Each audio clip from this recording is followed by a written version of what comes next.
I paid rent for my brother and his girlfriend, but when I needed help, they laughed and said, "Not our problem." So I quietly stopped paying, and a month later. For months, I had been covering my younger brother Jason's rent. Not just his girlfriend Lisa's too. It started as a favor, a way to help him get on his feet after losing his job. I never really questioned it. He was my brother, and family helped family, right?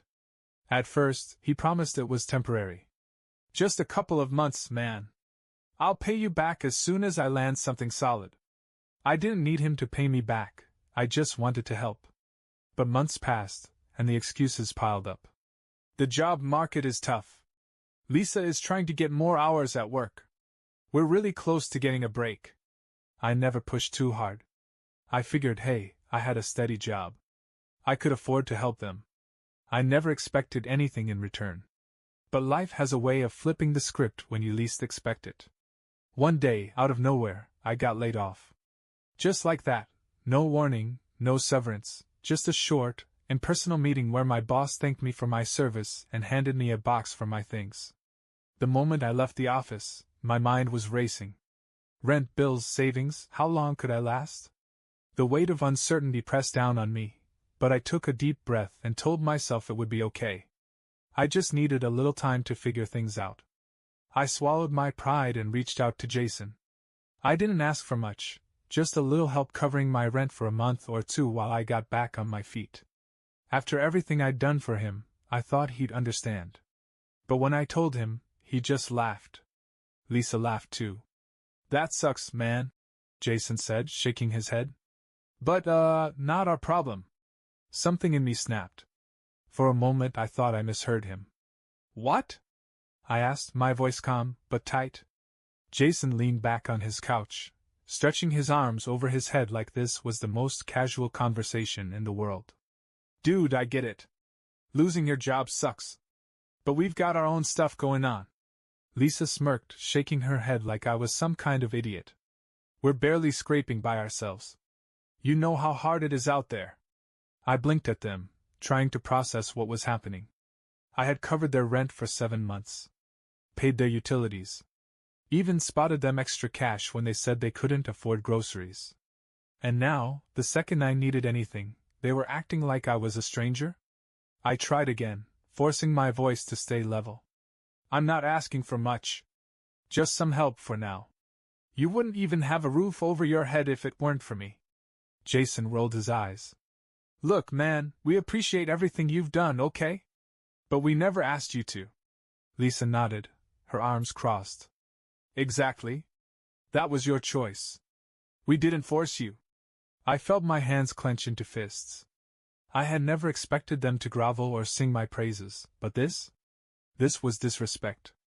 Jason saw the look on my face and let out an awkward chuckle. "Come on, don't get all weird about it. You'll figure something out. You always do." I stood up slowly, something inside me hardening. "Yeah," I said quietly, turning toward the door. "I always do." And that's when I made my decision. I wasn't going to argue.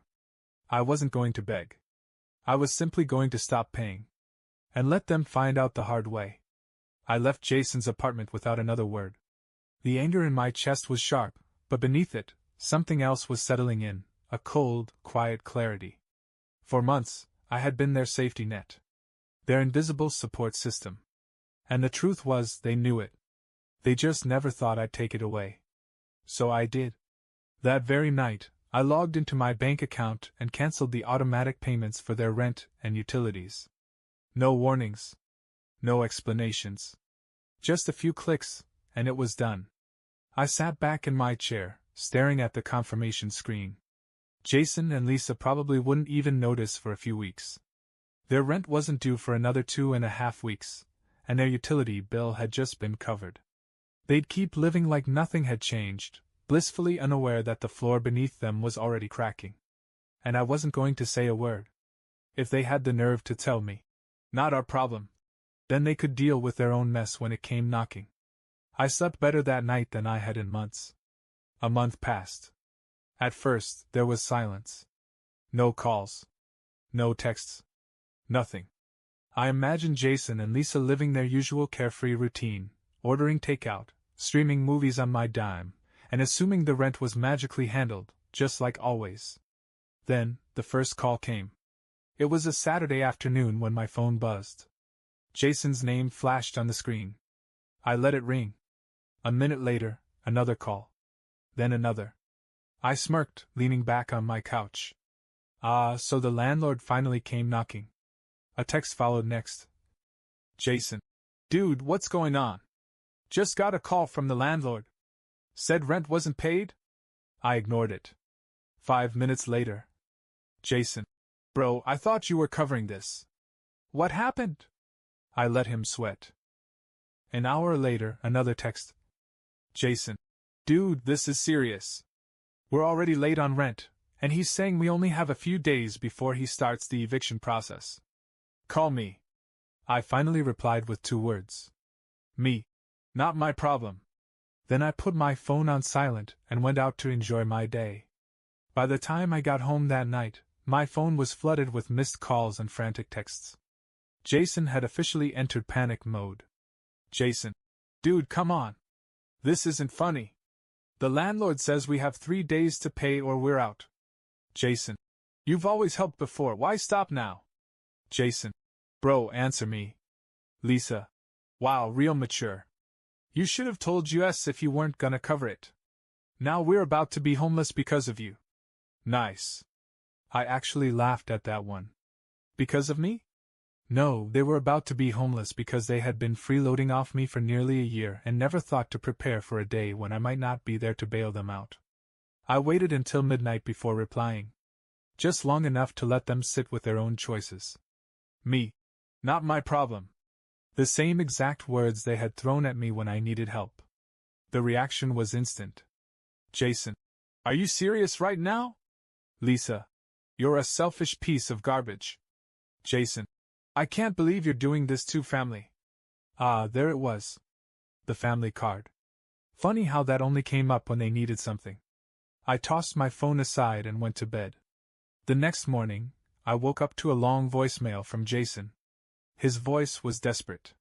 Listen, man, I know we've had our differences, okay? But you can't just leave us hanging like this. We've got nowhere to go. Lisa's freaking out. The landlord isn't giving us any more time. Just spot us this 1 month, and I swear I'll figure something out after. I almost considered responding. Almost. But then I remembered the way he had laughed when I asked for help. The way Lisa had smirked and dismissed me like I was nothing. I deleted the voicemail and went about my day. 3 days later, I got the final text. Jason. Thanks a lot, man. We got evicted. Hope you're happy. And you know what? For the first time in a long time, I was. The day after they got evicted, Jason showed up at my apartment. I knew he would. I was in the middle of making coffee when I heard the knocking, loud, rushed, angry. I took my time setting my mug down before walking to the door. When I opened it, there he was. Jason looked rough. His hair was a mess, his clothes wrinkled like he'd been wearing them for days. Lisa wasn't with him, which told me everything I needed to know. She had probably ditched him the second things got too real. Dude, what the hell? He snapped, pushing past me into the apartment. You seriously just let us get kicked out? I shut the door behind him and crossed my arms. I didn't let you do anything. You did that all on your own. Jason spun around, eyes wide with disbelief. Oh, come on, man. We didn't think you were just gonna stop paying. You should have given us a heads up. I raised an eyebrow. You mean the way you gave me a heads up before telling me my problems weren't your problem? His mouth opened, but no words came out. I let the silence stretch before continuing, my voice calm. I carried you, Jason. 4 months. Never asked for anything in return. The one time I needed a little help, you laughed in my face. Jason ran a hand through his hair. I didn't mean it like that, bro. I was just... He trailed off, shaking his head. Look, I messed up, okay? But we're family. I don't have anywhere else to go. I sighed, rubbing my temples. So what? You want to crash here now? Jason hesitated, then nodded. Just for a little while. Just until I figure things out. I stared at him. The audacity. I let out a small chuckle and shook my head. No. Jason's face twisted. What do you mean, no? I mean no, I repeated. You're on your own. Just like you told me. He let out a humorless laugh. Dude! Don't do this. Why not? I tilted my head. It's not my problem. Jason's jaw clenched. So that's it? You're just gonna leave me hanging? I shrugged. Guess you'll figure something out. You always do. His nostrils flared. He wanted to argue, needed to. But deep down, I think he already knew the truth. I wasn't his safety net anymore. Jason let out a sharp breath, shaking his head. Wow. You're really gonna be like this? I opened the door. Good luck, Jason. For a second, he just stood there, his expression caught between anger and something almost like regret. But in the end, he didn't apologize. Didn't try to make things right. He just muttered, "Whatever," and walked out. I shut the door behind him, locking it. And for the first time in a long time, I felt free. For the next few days, I expected Jason to try again, to call, to text, maybe even show up at my door with a half-hearted apology. But instead, nothing. At first, I thought he was giving me the silent treatment, trying to make me feel guilty. But then I heard from a mutual friend that Jason had been bouncing from couch to couch, staying with whoever would take him in. Lisa, as I suspected, had left him behind the second things got tough.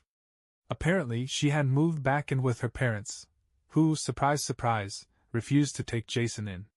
I won't lie. A small, petty part of me enjoyed the irony of it all. The guy who had laughed at me for struggling was now completely on his own. But that satisfaction didn't last long. One evening, about a week after he showed up at my place, I got a call from my mom. I sighed before answering. I knew what was coming. The second I picked up, she launched into it. What is wrong with you? I pinched the bridge of my nose. Hi, Mom. I'm doing well, thanks for asking. She ignored me. Jason told me what happened. You let your own brother become homeless? I let out a dry laugh. Let him? Mom, he had months to get his act together. He chose not to. That's not on me. He thought you'd keep helping him. You should have told him you were cutting him off. I closed my eyes. You mean the way he told me when he laughed in my face and said my struggles weren't his problem? She huffed. That's different. Is it? Silence. Then, her voice softened. Honey, he's your brother. You're supposed to look out for each other. I leaned back in my chair. Funny, I don't remember him looking out for me when I needed help. That was just... She sighed. Look, you know how Jason is. He makes dumb decisions, but he doesn't mean any harm. I scoffed. Mom, Jason always makes dumb decisions because he never faces consequences. He expected me to bail him out, just like always. And now that I didn't, he's running to you to make me the bad guy. She hesitated. I could tell she wanted to argue, but she knew I was right. Still, she couldn't let it go. So what, you're just going to let him struggle? Just do nothing? I took a slow breath and said, Yeah, Mom. I am. Because it's not my problem. Silence stretched between us. Then, finally, she let out a quiet, defeated sigh. I just wish you two could work things out. I didn't answer. Because the truth was, I had worked things out. I had finally learned that family isn't just about blood, it's about respect. And Jason had never respected me.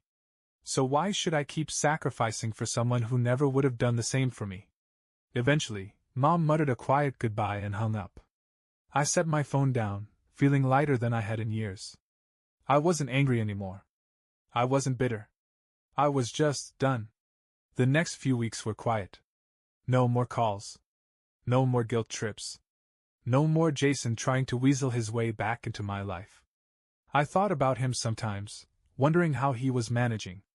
Last I heard, he was still bouncing between friends' couches, still jobless, still searching for his next easy way out. Part of me expected him to come crawling back eventually, maybe with some half-hearted apology, maybe with a fake promise to pay me back. But he never did. Instead, I got another call. Not from Jason. From our landlord. At first, I was confused. Why would he be calling me?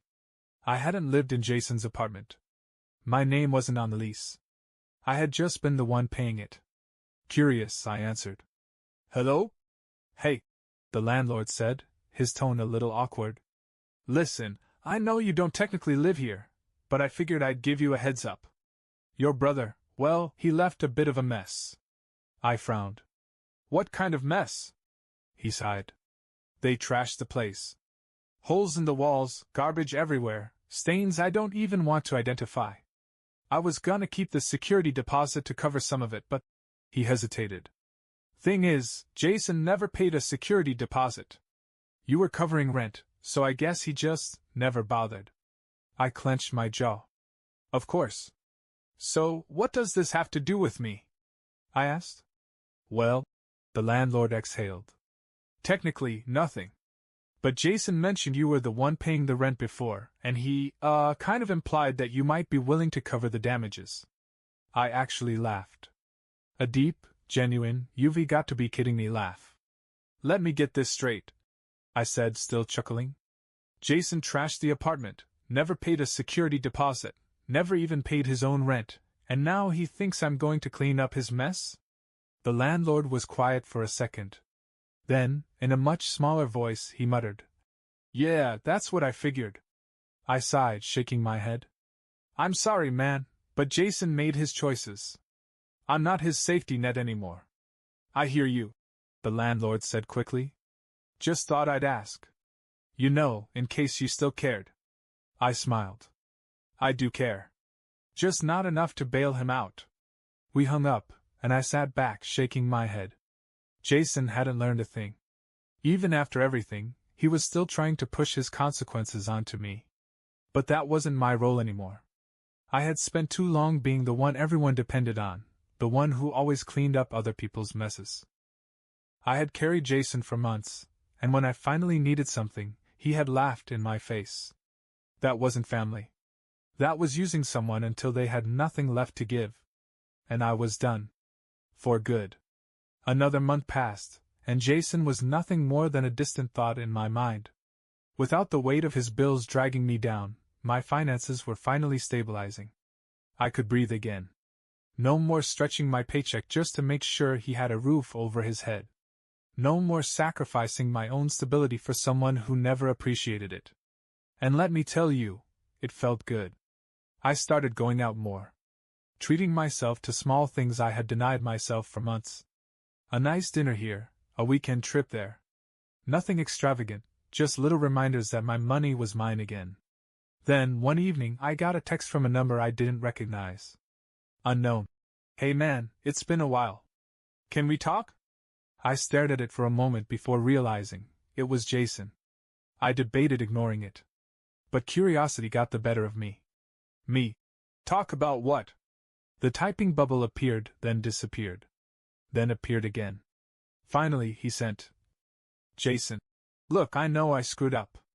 I should have helped you when you needed it. I was being selfish. I get that now. I leaned back in my chair, reading the message twice. For a brief second, I considered the possibility that maybe, just maybe, Jason had finally learned his lesson. Then another message came through. Jason. I just need a little help, man. Nothing crazy. Just a place to crash for a week or two while I get back on my feet. And there it was. The same cycle. The same pattern. I could already see how this would play out. A week would turn into a month. A month into several. He'd have excuse after excuse for why he still wasn't working, why he still couldn't contribute, why it was somehow my responsibility to keep saving him. I had seen this movie before. And I wasn't sitting through the sequel. I took my time before responding. When I did, I kept it short. Me. Sorry. Not my problem. Seconds later, my phone started ringing. I watched Jason's name flash on the screen. I let it ring. When it stopped, another text came through. Jason. Are you seriously gonna do this to your own brother? I didn't reply. Because the truth was, he had done this to himself. I turned off my phone, stretched my legs out, and enjoyed the quiet. Jason had made his bed. Now he could lie in it, without my help. Days passed, and Jason never texted again. No more guilt trips. No more desperate calls. Just silence. At first I thought he might try one last time, maybe show up at my door again, maybe rope my mom into another lecture about family. But he never did. And honestly, that was fine by me. For the first time in years I felt free. No longer shackled to someone who only saw me as a walking ATM. No longer carrying the weight of someone else's irresponsibility. I had spent so much time feeling guilty, like it was my job to keep Jason afloat, to keep him from facing the consequences of his own laziness. But the truth was, the second I stopped enabling him, his life didn't fall apart. He just had to deal with his own choices for once. And that wasn't my burden to carry. A few weeks later, I ran into a mutual friend who had seen Jason recently. "Yeah, he's been bouncing between places," they said with a shrug. "Complains a lot, says nobody helps him, but I mean, he's fine. He's just gotta get his act together." I just smiled and nodded. I didn't feel anger anymore. Didn't feel bitterness. Just relief. Jason would figure it out. Or he wouldn't. Either way, it was his problem now. As for me, I was finally focusing on my life. And I wasn't looking back.